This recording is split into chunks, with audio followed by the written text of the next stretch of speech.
So, given that a lot of you missed that double yesterday, and I was talking about Module B and Hamlet, and ensuring that you improve your mark in that particular area, I thought it best to go back over, albeit briefly, I can't do this for a whole double, as to what I talked about in terms of the rubric and some of the ideas, rules and concepts with Hamlet, and a fresh way of approaching the play in terms of critical analysis. So let's start with where I started, and that was going back to the definition of textual integrity. And that is here, okay? And you can see that it's on page 100 of the syllabus as it suggests. This document that I'm highlighting is one that is available to you through Canvas to download. It is in the module rubric, critical study of text, the photo of David Tennant holding Yorick's skull. And it's in the first part of the module, which is rubric and other information. And this is a Word document you can download, which is straight from NESA's website. And it has this, the definition of textual integrity: the unity of a text, its coherent use of form and language to produce an integrated whole in terms of meaning and value. So let's break down exactly what I did with that particular statement. So essentially what we do is we break it down into the sum part of those words, and the first thing we think about is the form, and the second thing we think about is the language. Now, the form is drama, okay? It's a type of drama. It's a type of theatre. It works in terms of the way an audience, a live audience, engages with what's happening on that stage. And that is why, most importantly, I have concerned your thoughts with that scene, which is sort of like can you see the red? Yes, the scene which is, of course, when Claudius is praying, okay, in prayer, and we see Hamlet behind him coming up to kill him, and he makes a decision not to do so. That is what we refer to as, of course, dramatic irony. So in terms of deconstructing the form, you've got to think about the fact that this is drama and that there are dramatic techniques at work here. Language, of course, the language is Shakespearean, and it's dealing with the way Shakespeare engaged with language and the way language worked in his day. So you've got to think not only about his iambic pentameter stuff, okay? There's also his, there's free verse, and there's the modality of what he does. All of that is put together to create and shape holistic meaning. So when we look at the second part of the sentence, you're looking at, say, meaning and value. The idea of the definition of those, meaning, value. So what the text actually does in terms of the creation of its themes and its ideas and its concepts, and most importantly, the ones that are universal. So, universal themes and ideas that drive the plot, the characters, all those kinds of things. And value, of course, that's where your critical voice is, okay? Critical value in that the universal themes, the ideas in the play, the concepts are something that societally and as a people and as a group, we understand the same way they understood it in the Jacobean times. So let's start to break down Hamlet in terms of textual integrity and a few other things that I'm going to make clear, particularly about critical readings, because I'm getting a sense that there is the voice of the private tutor coming through some of those essays. Now, on that note, the private tutor may be working from an old playbook, because they often tutor you from when they were teaching, which might be 10 years ago. Be careful with that. So let's go clear as to what you need to do. So the second part of what I'm talking about is reminding you about this particular part of that document here. Okay? The syllabus does not require students to engage with a particular critical theories in order to generate possible readings of the text. Okay, exposure to critical theories such as feminist, post-colonial, new historicism is not a requirement of English in any compulsory course. A focus on the readings without a student's personal engagement and understanding of the text does not constitute a critical study required by the module. So if you're bringing those in, you've got to be careful to make sure you're still doing a critical analysis of the text in terms of textual integrity and producing your own voice in terms of deconstruction of the text. Okay, I don't care what you're being told outside of this framework. This is not the way Module B is taught anymore. And that document clearly makes the point. That is a document from the NESA website, and it is an absolute, and NESA must and shall and will mark that document accordingly. Be mindful of that. If a tutor is telling you different, saying you must have new historicism, you must have feminist theory, they're 10 years out of date. So then to Hamlet, and where I started yesterday with my lesson. And I started with this particular speech. Now this speech takes place Act 1, Scene 1.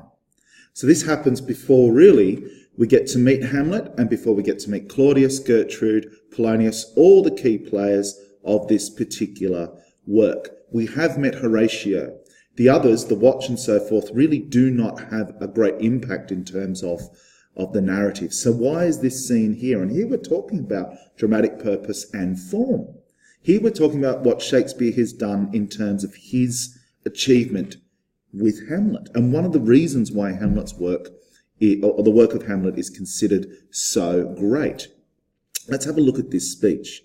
That can I, at least the whisper so goes so, our last king whose image even but now appeared to us was, as you know, by Fortinbras of Norway, thereto pricked on by a most emulate pride, dared to the combat in which our valiant Hamlet, for so this side of our known world esteemed him, did slay Fortinbras, who, by a sealed compact, well ratified by law and heraldry, did forfeit with his life all those his lands which he stood seized of to the conqueror.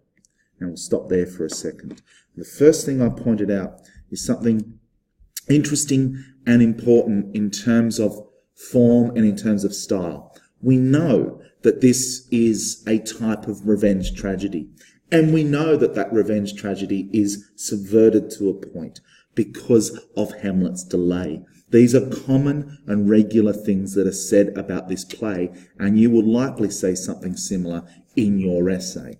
But you need to break it down. You need to say, well, what's going on? How come there is a subversion? Is there any proof of that?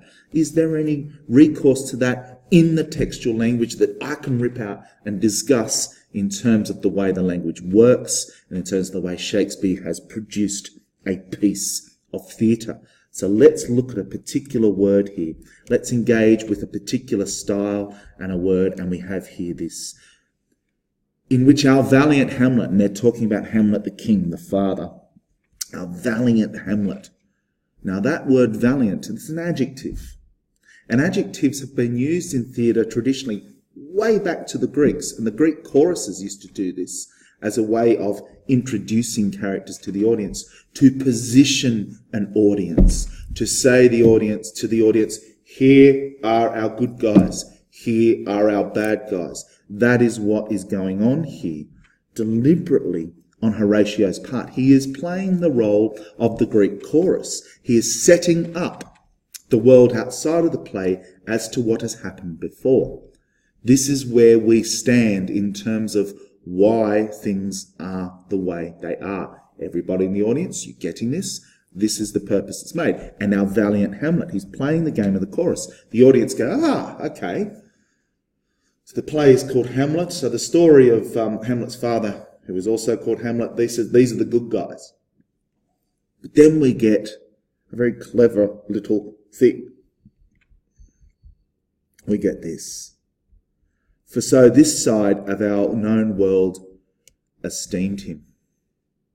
We get an aside, bracketed, placed in a certain way for the actor, of course, to change his inflection as to how the speech is meant to be said. There's Shakespeare telling us what we should do in terms of speech and meaning. Dared to the combat in which our valiant Hamlet, for so this side of our known world esteemed him, did slay Fortinbras. There's a little tiny bit of, we think Hamlet, the king, is valiant because he was our king. Therefore, knowing someone is valiant is determined by the point of view of the character who makes that determination. So he's only the hero because I'm telling you he's the hero. There's a little bit of kind of fourth wall breaking going on there. It's a very, very clever thing on Shakespeare's part.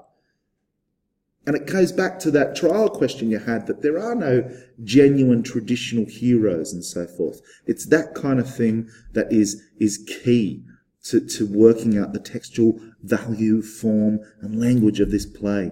This is where you've got to think about these kinds of things. It's very, very clever.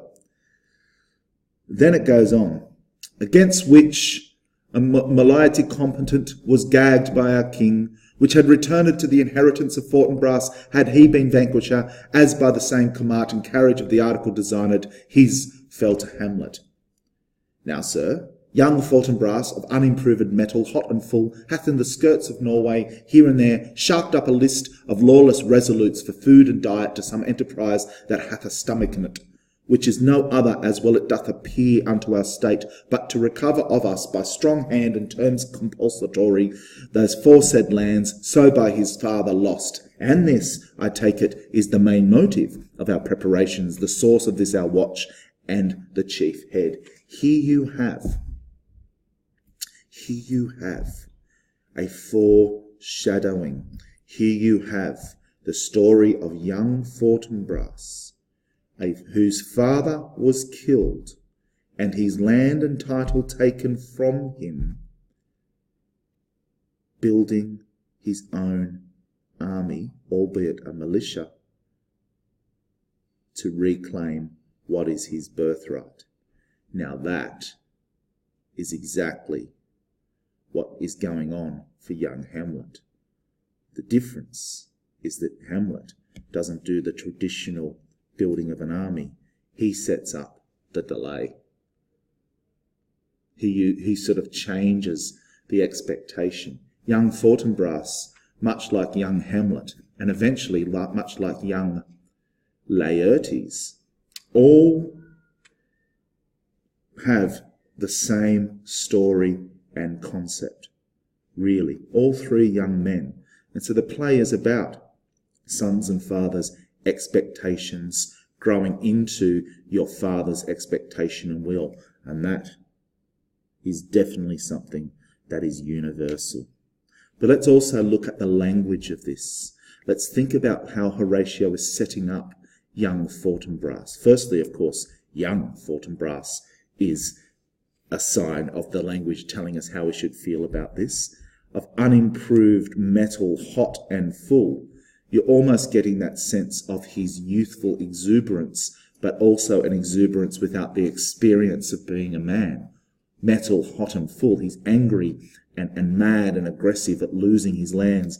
But of course, being a young teenager or a young man, he's going about it in a passionate way rather than an intellectual way. And that's a pretty common thing. But here you have something very important.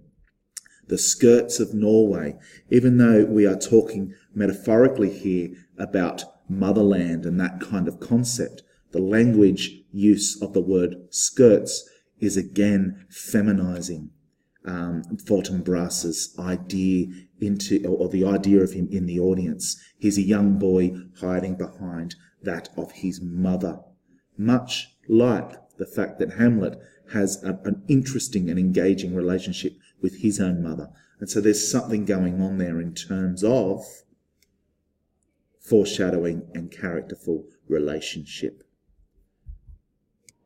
So what this does is it gives us an idea as to what's going to actually happen for Hamlet. And it reminds us that in terms of revenge tragedy, young Fortinbras is permitted to undertake this particular action due to his right, the fact that his father was removed from him. So much like Hamlet, he has a revenge tragedy going on as well. But also Horatio reminds us that it is the motivation for everything that's going on in this play. Drama needs a call to action. You need a reason for these people to do what they're doing.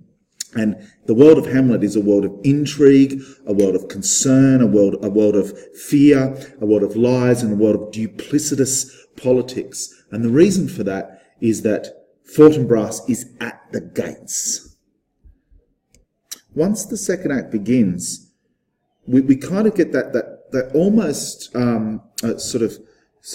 prefix, almost like an opening prologue to what's going on really in this play. And we get to meet Claudius, who is the king, who has taken things as they need to be. And he continues really the concept of the chorus. He tells us and informs us as to what's going on and in what way we should be thinking about stuff. And when we get here, we have this interesting little bit about Gertrude. Gertrude, therefore our sometime sister, now our queen, the imperial jointress to this warlike state. Have we, as 'twere with a defeated joy, with an auspicious and a dropping eye, with mirth in funeral and with dirge in marriage, in equal scale weighing delight and dole, taken to wife? Gertrude's almost set up to be that creature who is bringing the peace to the problems that have happened before, the issue with Fortinbras, the issue with old Hamlet, the issue with young Hamlet, Laertes. All this stuff is occurring because Gertrude has made this wise decision in terms of Claudius's point of view. So yet again, we're dealing with a much more complicated idea of who is good and who is bad. Hamlet certainly lays a lot of blame at the foot of his mother, of Gertrude. He is very, very aggressive, at least early on, against her decisions and blames her passions and a physicality and a physical self, rather than considering perhaps her need for political work in terms of what she's trying to do for Denmark and her loyalty to Denmark, and therefore not considering that this is perhaps, maybe, possibly sacrifice on her part. Then you get this language, these paradoxes, these oxymorons, mirth in funeral, dirge in marriage.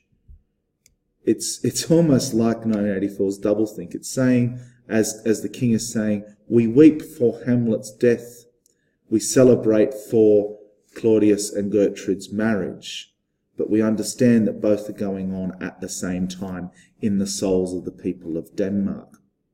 And this is a conflict that is happening in Hamlet. He is a living embodiment of that conflict. However, as the king points out, this is the reason that we move forward. This is the reason that we accept those emotional realities and say, okay, the next step is to move on with what is best for Denmark. Okay, you better wisdoms which have freely gone with this affair along, for all our thanks.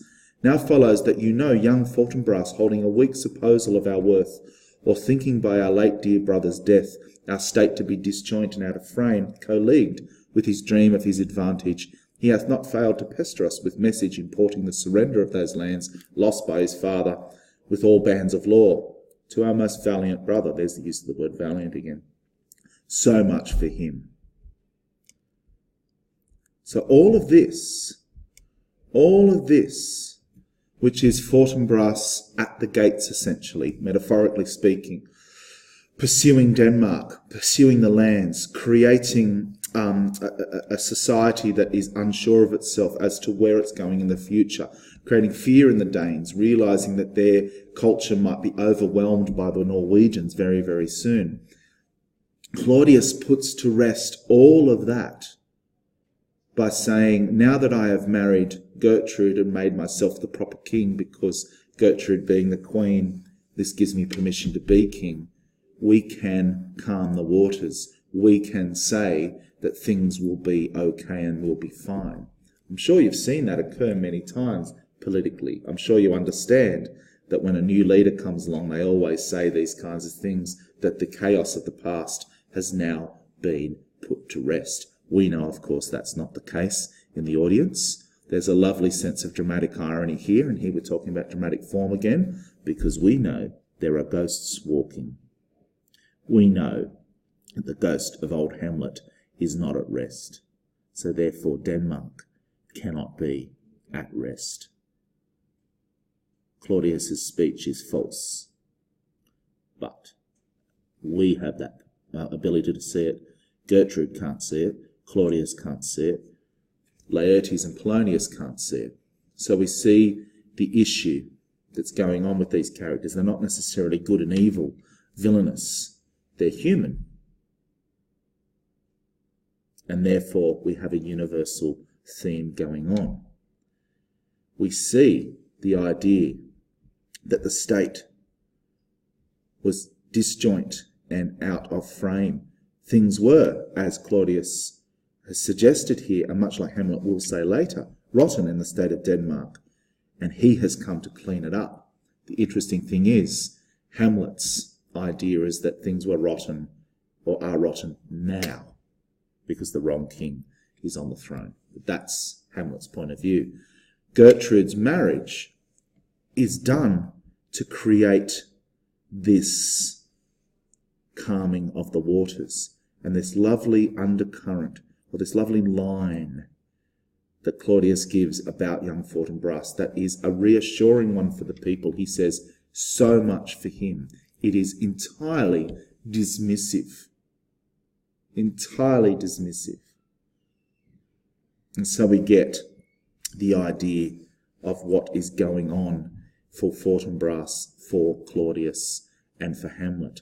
Then as the speech continues, we see a further foreshadowing and idea of what's happening for Hamlet as well. Look at this.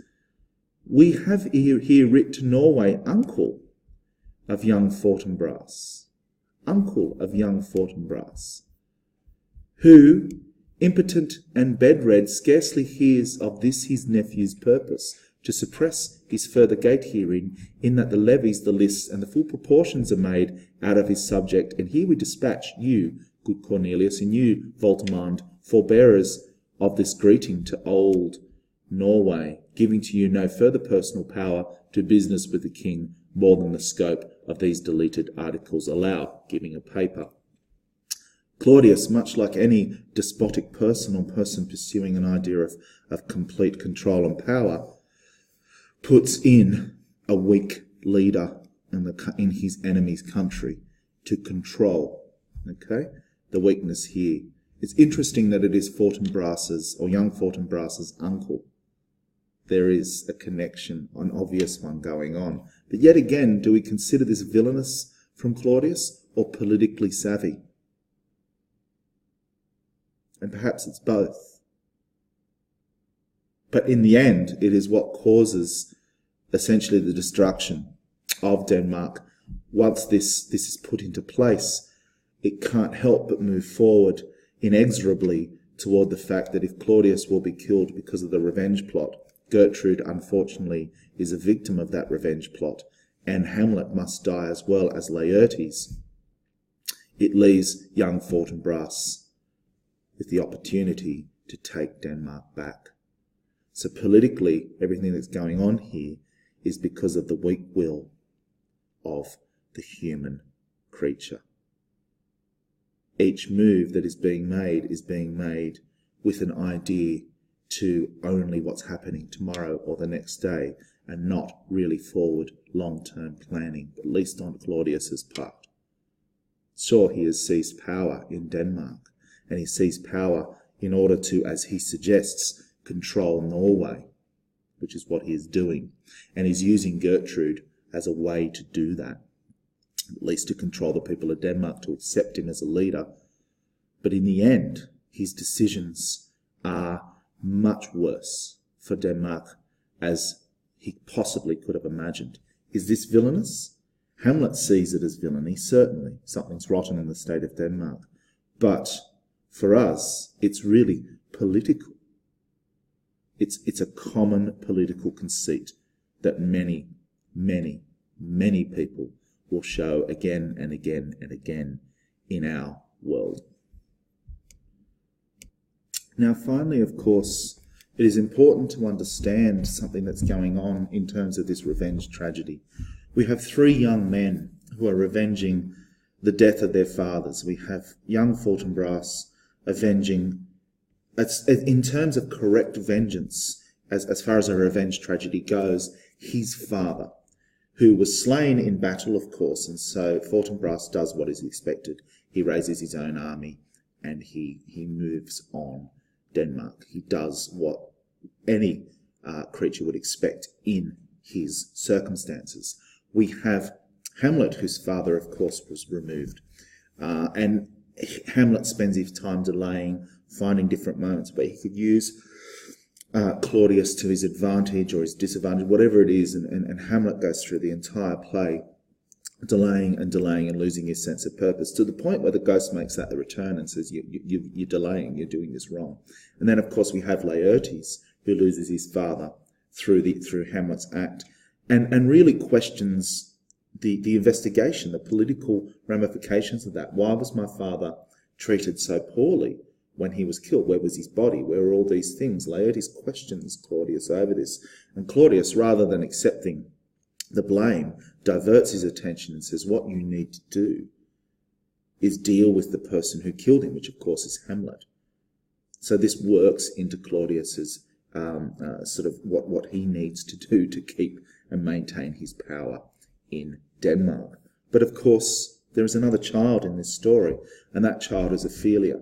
And she, like the three boys, loses her father, and by doing so, loses her mind. The boys are allowed to revenge and avenge. Hamlet certainly, one might argue, does lose his mind, but he regains his mettle at the end and is able to, at some point, successfully deal out his revenge, albeit messily with the death of his mother. But here, Ophelia only ever has the opportunity to go into that weaker state. So there's something going on here in terms of the feminine response to revenge.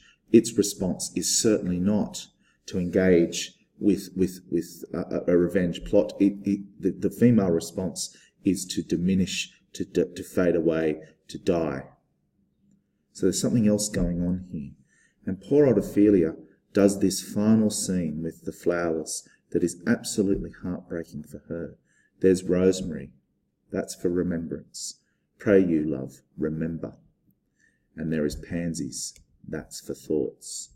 Now, this little bit here, rosemary for remembrance. You all know that because of Anzac Day and so forth, and Remembrance Day on the 11th of November. You wear rosemary. But here, the word remember links back to what the ghost has asked Hamlet to promise. And he has asked him to promise one thing: remember me. It is the child's duty to hold the memory of the parent through their adult life as you move through. Pray you, love, remember. This is something that she is coping with and dealing with. And there's pansies for thoughts. So she's going through exactly what Hamlet went through in the last 3 or 4 acts, but in an intense moment near the end that causes her death. So again, it's kind of symbiosis. It's kind of similar to Hamlet, but in the female version. So you have Hamlet's male version of revenge and the female version of despair and melancholy. It's interesting, isn't it, that these ideas of almost the way in which we see a gendered way of responding to something. Remembering, of course, that this plays a big role in this piece of work. Frailty, thy name is woman, skirts of Norway, all this stuff about Hamlet and his mother. There is a lot going on that you can discuss as to universal themes and universal ways of unpacking this particular play. Then, of course, she sings her song, about her father. He will never come again. His beard was white as snow. All flaxen was his poll. He is gone, and we cast away moan. God's a mercy on his soul, and for all Christian souls I pray God by you. And then, exit. She's not given the opportunity, the dignity, or the right to die on the stage. She dies off stage, and she simply exits. For her, there is no right of revenge. There is no grand death. I die, Horatio. Good night, sweet prince. And flights of angels sing you. All that Hamlet's granted. Fortinbras is granted the opportunity to appear at the end triumphant. Laertes dies fighting for the honour of his family, his sister and his father. Ophelia exits. Her melancholy, her sadness, and her madness are all we are left with. If she doesn't have the permission to revenge, she only ends her days as Hamlet might have done, when he was pondering his moment of mortality in terms of to be or not to be, and in terms of his speech, alas, poor Yorick. Without the revenge plot, this is the consequence of such events.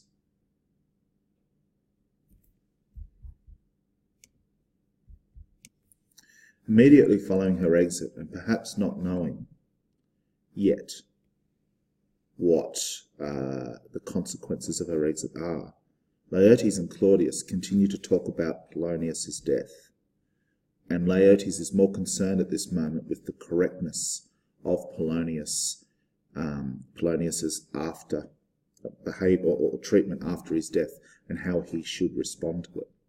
The king here saying, our life and all that we call ours to you in satisfaction, but if not, be you content to lend your patience to us, and we shall jointly labour with your soul to give it due content.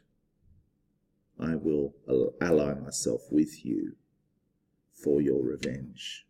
Not because it's the right thing to do, of course, but because it plays into my hands. I can finally deal with Hamlet. I have someone who can justly, rightfully slay Hamlet in terms of the fact that I am still killing this prince. I've tried to get England to do it. That failed. Tried all these ways. Now I have the son of the man slain by Hamlet.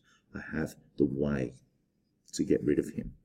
Laertes agrees, let it be so. And that's not because he's bad. That's not because he is the villain when he finally fights Hamlet. It's because he has lost his father. And it's his right.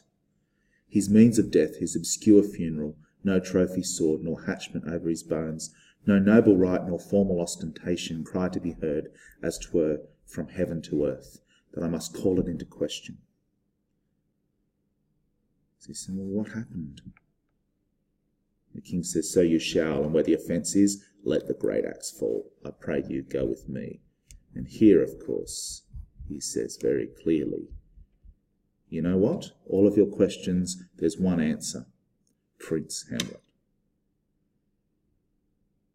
And Laertes basically at that point is right. So we get these young men being manipulated in their grief to enact these points of revenge for political means. And therein lies the tragedy of this play, or at least one of the ideas of how this play works in terms of tragedy. Everything that happens has a link to each other. There is a direct correlation between these three young men and the way in which their stories emerge and unfold to us as an audience. And then there is a fourth correlation between these three young men and Ophelia, the young woman, and the way she engages with the tragedy that occurs in her family. It's a fascinating way of looking at the play, and it's a way of looking at the play in terms of textual integrity, form, content, language, and so forth. It's a way of engaging with it critically and on a personal voice that doesn't ask you to spend all your time worrying about Marxism or feminism or so forth. If I were to argue feminism, I would argue that Ophelia and Gertrude are completely mistreated by this play, that this is a sexist play, this is a patriarchal play. And I could argue that, and I could argue it very well. But what that does is it diminishes my argument about universality, because these three young men are manipulated. And that's not sexism. That's politics. There is a difference. Keep that in mind.